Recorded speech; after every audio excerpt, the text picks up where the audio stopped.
사랑하는 여러분, 오늘은 전도서 4장에서 7장을 통독합니다. 솔로몬은 참된 영혼의 만족을 얻기 위해 많은 것들을 추구해 봅니다. 쾌락을 즐기기도 하고, 건축과 예술을 즐기기도 하고, 자신이 원하는 일들에 전념함으로 즐거움을 얻으려고도 합니다. 그러나 그러한 즐거움들은 마치 두 손에 담긴 물이 손가락 사이로 빠져나가는 것처럼 사라져가고 허무함만 남는다는 것을 발견합니다. 오늘 말씀을 통해서 우리가 어떻게 참된 영혼의 만족을 얻을 수 있는지에 대해 묵상해 보시기 바랍니다. 전도서 4장. 나는 세상의 모든 학대와 슬픔을 보았다. 학대받는 자가 눈물을 흘려도 위로하는 자가 없으며 학대하는 자에게는 권세가 있다. 그래서 나는 이미 죽은 자가 지금 살아있는 자보다 더 행복하다고 선언하였다. 그러나 이보다 더 행복한 사람은 아직 태어나지 않아 이 세상의 악을 보지 않은 자이다. 나는 또 사람들이 열심히 일하여 성공하고자 하는 동기가 자기 이웃에 대한 시기 때문인 것을 알았다. 이건 역시 헛되고 바람을 잡으려는 것과 같은 것이다. 팔짱을 끼고 스스로 굶어 죽는 바보가 있을지 모른다. 그러나 별로 가진 것은 없지만 마음이 편안한 것이 많은 것을 가지고도 정신없이 일하며 바람을 잡으려는 것보다는 낫다. 나는 이 밖에도 세상에서 또 헛된 것을 보았다. 어떤 사람은 아들이나 형제도 없이 혼자 살면서 억척스럽게 일하며 자기 부를 만족하게 여기지 않는다. 그는 즐거움도 마다하고 누구를 위해서 그처럼 열심히 일하는가? 이것도 다 헛된 것이며 불행한 일이다. 두 사람이 한 사람보다 더 나은 것은 협력함으로 일을 효과적으로 할 수 있기 때문이다. 만일 두 사람 중 하나가 넘어지면 다른 사람이 그를 도와 일으킬 수 있으나 혼자 있다가 넘어지면 그를 도와 일으켜주는 자가 없으므로 그는 어려움을 당하게 된다. 추운 방에 두 사람이 함께 누우면 따뜻해진다. 그러나 혼자서 어떻게 따뜻해질 수 있겠는가? 한 사람으로서는 당해낼 수 없는 공격도 두 사람이면 능히 막아낼 수 있으니 삼겹줄은 쉽게 끊어지지 않는다. 가난하지만 지혜로운 소녀는 모든 조언을 거절하는 늙고 어리석은 왕보다 낫다. 그런 소녀는 감옥에 있어도 나와서 성공할 수 있으며 비록 가난하게 태어나긴 했지만 왕이 될 수도 있다. 나는 세상의 모든 사람이 앞으로 왕이 될 그와 같은 소년을 따르는 것을 보았다.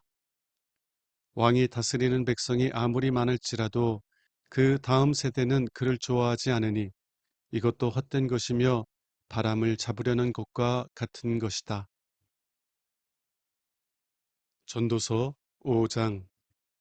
하나님의 집에 들어갈 때 조심하라. 가까이 가서 말씀을 듣는 것이 자기 잘못을 알지 못하는 어리석은 자가 제사를 드리는 것보다 낫다. 너는 함부로 입을 열지 말고 하나님께 경솔한 약속을 하지 말아라.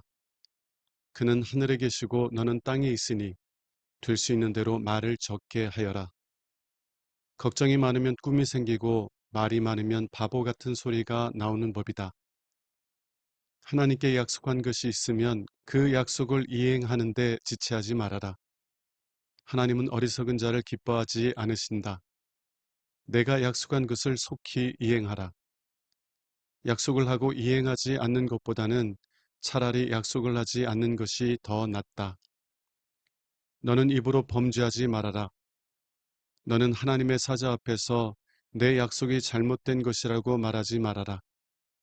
하나님을 노하시게 하여 내가 한 일을 망쳐놓을 이유가 무엇이냐? 꿈이 많든 말이 많든 다 헛된 것이다. 그러므로 너는 하나님을 두려워하라. 가난한 사람이 학대받는 것과 정의가 무시당하는 것을 보아도 너는 놀라지 말아라. 모든 관리는 자기보다 더 높은 사람의 감시를 받고 있다. 모든 사람이 농산물의 혜택을 받고 있으며 왕도 밭에서 나는 것을 먹고 산다. 돈을 사랑하는 자가 그 돈으로 만족을 얻지 못하고 부유하기를 바라는 자가 그 수입으로 만족을 얻지 못하니 이것도 헛된 것이다. 재산이 늘면 그만큼 소비도 많아진다. 그 소유주의 눈을 즐겁게 하는 것 외에 무슨 유익이 있겠느냐? 노동자는 먹을 것이 많든 적든 단잠을 잘 수 있으나 부자는 재산이 많으므로 이것저것 걱정하다가 잠을 자지 못한다. 나는 또 하나의 다른 심각한 문제를 보았다. 사람들은 억척스럽게 돈을 모으고서도 그 돈으로 위험한 투기를 하여 일이 잘못되면 하루아침에 재산을 다 날려버린다. 그는 아들이 있어도 물려줄 것이 아무것도 없다. 사람은 태어날 때 벌거숭이로 나왔으니 아무리 수고하여 얻은 것이라 할지라도 이 세상을 떠날 때에는 아무것도 가져가지 못할 것이다. 이 어찌 슬픈 일이 아니겠는가? 사람은 온 그대로 떠날 수밖에 없으니 바람을 잡으려는 것 같은 수고가 무슨 유익이 있겠는가? 우리는 어두움과 슬픔과 번민과 분노와 질병 가운데서 평생을 살아갈 수밖에 없다. 나는 하나님이 주신 짧은 인생을 사는 동안 먹고 마시며 자기 일에 만족을 느끼는 것이 제일 좋은 일이며 이것이 인간의 운명임을 알았다. 만일 하나님이 어떤 사람에게 부와 재물을 주셔서 그것을 누리게 하시며 복을 받아 자기가 수고한 것을 즐길 수 있게 하시면 그것은 하나님의 선물이다. 하나님의 그의 마음에 기쁨을 채워주셨으므로 그는 인생이 짧다는 것을 그리 심각하게 생각하지 않아도 된다.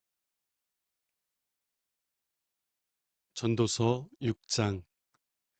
나는 사람들에게 흔히 있는 또 다른 문제를 보았다. 하나님이 어떤 사람에게는 부귀와 영화를 주어 그가 원하는 것이 무엇이든 부족하지 않게 하셨으나 하나님이 그에게 그 모든 것을 즐길 수 있도록 하지 않으셨으므로 다른 사람이 그것을 누리게 되니 이것이 헛된 것이며 비통한 일이다. 사람이 100명의 자녀를 낳고 장수할지라도 그가 즐거움을 누리지 못하고 죽어서 제대로 매장되지 못하면 낙태된 아이가 그 사람보다 낫다고 생각된다. 낙태된 아이는 헛되이 왔다가 이름 한 자 남기지 못한 채 어둠 속에서 사라지므로 빛도 보지 못하고 자기가 존재한 것도 알지 못하지만 그 사람보다는 더 평안하다. 그가 비록 1000년의 갑절을 산다고 하여도 즐거움을 누리지 못한다면 그것이 무슨 소용이 있겠는가? 결국 다 같은 곳으로 돌아갈 뿐이다. 사람이 먹을 것을 얻기 위해 수고하지만 식욕을 다 채우지는 못한다. 지혜로운 자가 어리석은 자보다 나은 것이 무엇인가? 가난한 자가 처세 수를 잘 안다고 해서 무슨 소득이 있겠느냐? 눈으로 보는 것이 마음으로 생각하는 것보다 낫지만 이것도 역시 헛된 것이며 바람을 잡으려는 것과 같은 것이다. 현존하는 것이 무엇이든 그것은 오래전에 이미 그 운명이 결정되었으며 사람이 어떻게 될 것도 이미 알려진 일이다. 그러므로 사람이 자기보다 강하신 하나님과 다투어도 소용없는 일이다. 말을 많이 한다고 해서 얻는 것이 무엇이냐? 그림자처럼 덧없이 지나가는 짧은 인생에서 사람에게 좋은 것이 무엇인지 누가 알겠는가? 사람이 죽은 후에 세상에서 일어날 일을 누가 그에게 말해줄 수 있겠는가? 전도서 7장. 좋은 명성은 값진 향수보다 낫고 죽는 날이 출생하는 날보다 나으며 초상집에 가는 것이 잔치집에 가는 것보다 낫다. 모두 죽을 수밖에 없으니 살아있을 때 이것을 명심하는 것이 좋다. 슬픔이 웃음보다 나은 것은 그 슬픔으로 인해서 새로운 것을 깨달을 수 있기 때문이다. 지혜로운 사람은 죽음에 대해서 많이 생각하지만 어리석은 사람은 눈앞에 보이는 즐거움밖에 생각하지 못한다. 지혜로운 사람의 책망을 듣는 것이 어리석은 사람의 칭찬을 듣는 것보다 낫다. 어리석은 사람의 웃음소리는 손 밑에서 가시나무가 타는 것 같으니 이것도 헛된 것이다. 탐욕은 지혜로운 사람을 어리석게 만들고 뇌물은 사람의 마음을 부패하게 한다. 일의 끝이 시작보다 낫고 인내가 교만보다 낫다. 성급하게 화를 내지 말아라. 그것은 바보들이나 하는 짓이다. 어째서 지금이 옛날보다 못한가? 하고 묻지 말아라. 그것은 현명한 질문이 못 된다. 지혜는 유산처럼 좋은 것이며 세상을 살아가는 자에게 유익한 것이다. 지혜로도 보호를 받을 수 있고 돈으로도 보호를 받을 수 있으나 지혜가 더 유익한 것은 그것이 소유한 자의 생명을 보존하기 때문이다. 하나님이 행하신 일을 생각하라. 하나님이 굽게 하신 것을 누가 바르게 할 수 있겠는가? 일이 잘 되어 갈 때는 기뻐하고 어려움을 당할 때는 생각하라. 하나님은 행복도 주시고 고난도 주심으로 다음에 무슨 일이 일어날지 사람은 알 수가 없다. 나는 헛된 세상살이에서 모든 것을 보았다.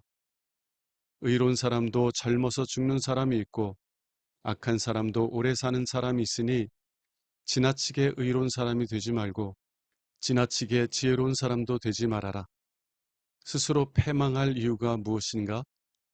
지나치게 악인이 되거나 지나치게 어리석은 사람도 되지 말아라. 때가 되기도 전에 죽을 이유가 무엇인가? 이와 같이 극단적인 것을 피하는 것이 좋다. 하나님을 두려워하는 마음으로 섬기는 자는 어쨌든 이 모든 것을 피할 수 있을 것이다. 한 사람의 지혜로운 자가 권력을 가진 10사람보다 도시를 위해서 더 많은 일을 할 수 있다. 항상 옳은 일만 하고 죄를 짓지 않는 의인은 세상에 하나도 없다. 사람들이 하는 말을 다 들으려고 하지 말아라. 그러다가는 내 종이 너를 저주하는 소리도 듣게 될지 모른다. 너도 다른 사람을 여러 번 저주한 것을 내 자신이 알고 있다. 내가 지혜로 이 모든 것을 시험하며 지혜로운 자가 되겠다고 결심하였으나 그것은 나를 멀리 떠나 있었다. 지혜가 무엇이든 그것이 멀고 심오하기만 하니 누가 그것을 찾을 수 있겠는가? 나는 최선을 다하여 지혜를 찾고 연구하며 사물의 이치를 깨닫고 악한 것이 어리석은 것이며 어리석은 것이 미친 것임을 알고자 하였다. 내가 한 가지 깨달은 사실은 죽음보다 더 지독한 것이 있는데 그것은 마음이 덫이나 금을 갖고 손이 쇠사슬과 같은 여자이다. 하나님을 기쁘게 하는 자는 그런 여자를 피하지만 죄인은 그녀의 덫에 걸리고 만다. 나 전도자가 찾고 연구하는 중에 알게 된 것은 이것이다. 1000명의 사람 가운데 지혜로운 남자는 하나밖에 없었으며 그 1000명 가운데 지혜로운 여자는 하나도 없었다. 그리고 내가 깨달은 것은 하나님이 사람을 정직하게 만드셨으나 인간은 여러 가지 꾀를 생각해 냈다는 것이다. 사랑하는 여러분, 오늘 말씀을 통해서 다음 사실을 묵상해 보시기 바랍니다. 솔로몬은 5장 18절에서 이렇게 고백합니다. 나는 하나님이 주신 짧은 인생을 사는 동안 먹고 마시며 자기 일에 만족을 느끼는 것이 제일 좋은 일이며 이것이 인간의 운명임을 알았다. 솔로몬은 자기의 일에 만족을 느끼는 것이 제일 좋은 일이라고 말합니다. 그리고 우리는 솔로몬의 이 말에 동의할 것입니다. 그러나 자기의 일에 만족을 느끼며 일할 수 있는 사람들이 얼마나 될까요? 대부분의 사람들은 돈을 벌어야 하기 때문에 어쩔 수 없이 일을 하지 않습니까? 솔로몬처럼 자신이 원하는 일을 선택할 수 있는 능력이 있는 사람들이나 그러한 만족을 느끼며 일을 할 수 있는 것이 아닐까요? 그러나 그렇지만은 않습니다. 왜냐하면 우리가 무엇을 위해 일하느냐 혹은 누구를 위해 일을 하느냐에 따라 우리의 일에 대한 만족도가 달라질 수 있기 때문입니다. 예를 들어 보겠습니다. 만일 여러분이 사랑하는 자녀를 위해 화장실 청소를 하고 있다면 더러운 변기를 닦는 것이 지겹거나 역겨운 일이 되는 것이 아니라 오히려 기쁜 일이 될 수 있을 것입니다. 우리가 누구를 위해 일을 하느냐에 따라 그 일이 우리에게 즐거움을 줄 수 있기도 하고 그렇지 않을 수도 있다는 것입니다. 사도 바울은 고린도전서 10장 31절에서 너희가 먹든지 마시든지 무엇을 하든지 다 하나님의 영광을 위하여 하라 라고 권면합니다. 만일 여러분이 하나님의 놀라운 사랑에 감격하는 삶을 살아가고 있다면 그러면 여러분은 어떤 일을 하든지 하나님을 기쁘시게 하기 위해 일하기 원하게 될 것입니다. 그리고 마치 사랑하는 자녀를 위해 일하는 것이 기쁨을 주는 것처럼 하나님의 영광을 위해 일하는 것도 기쁨을 준다는 사실을 발견하게 될 것입니다. 사랑하는 여러분, 지금 여러분이 하는 일에서 만족을 느끼지 못하고 있다면 그러면 여러분이 무엇을 위해서 혹은 누구를 위해서 일하고 있는지 돌아보시기 바랍니다. 그리고 하나님의 영광을 위해 일함으로 참된 만족을 얻을 수 있기를 기도하십시오. 기도하겠습니다. 하나님 아버지, 저희를 위해 독생자를 내어주신 아버지의 놀라운 사랑을 깊이 알아가게 하옵소서. 그래서 아버지의 영광을 위해 일하는 참된 만족을 누려가게 하옵소서. 우리 주 예수 그리스도 이름으로 기도합니다. 아멘.